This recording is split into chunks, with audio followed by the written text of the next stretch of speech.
We're gonna cup our new Ethiopia today, fresh crop that we just got from Sidama, and we're gonna be brewing this to a ratio of 14:1. Good looking bloom on that one. The bloom is really just a mixture of gas and oil that you see floating on the top. So these are gonna brew for a total time of 9 minutes, and then we can decide some tasting notes. This is a washed coffee from Ethiopia, Sidama. A pretty high elevation for Ethiopia. It's 1,900 to 2,200 meters above sea level. So I'm just getting ready now. I can break the crust. So you're really just pushing this floating grounds away from your nose. You're trying to get a big inhale of what it smells like. It should just smell like a fresh batch of cookies if it's a good quality roast. And if it smells smoky, then that could tell you that the roast is potentially overdeveloped. I don't get any of that off of these cups at all.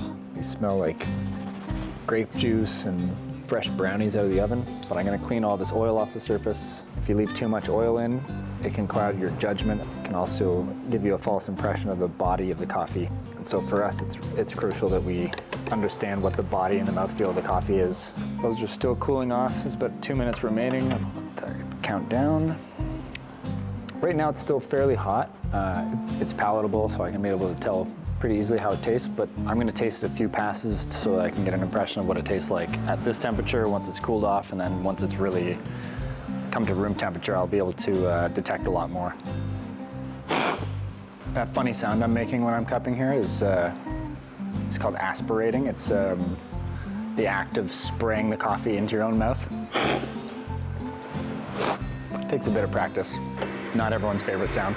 Yeah, so on first pass, I'm getting a lot of the fruit character that I smelled in the coffee, but also a lot of sweet, rich flavors that are present when you taste it, but not necessarily jumping out when you smell it. It's quite balanced, very heavy body. But yeah, I get a lot of stone fruit off of this. Like, it's plummy too. That's really nice. Quite rich, a lot of ripe stone fruit, grape, lollipop. Yeah, for a fruity coffee, it's not light at all. It's very heavy, but still has a really nice acidity. It's very alive. I love when we get fruity coffees like this.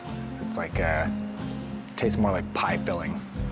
Yeah, I'm sensitive to acidity in coffees. I think it has to be there, but it has to be muted enough that it doesn't take over the whole cup. I like it when it's the first impression you get out of the coffee, and then it sort of opens up all the other flavor. And its effect should be that it kind of makes the coffee taste alive. It's a necessary component. It shouldn't be a primary component though. I think I got my taste notes. It's grape lollipop, crisp apple. It's a bit bubblegum, like a fudge brownie. Like really nice, rich chocolate, heavy, fruity, sticky mouthfeel. This is an SJCB coffee.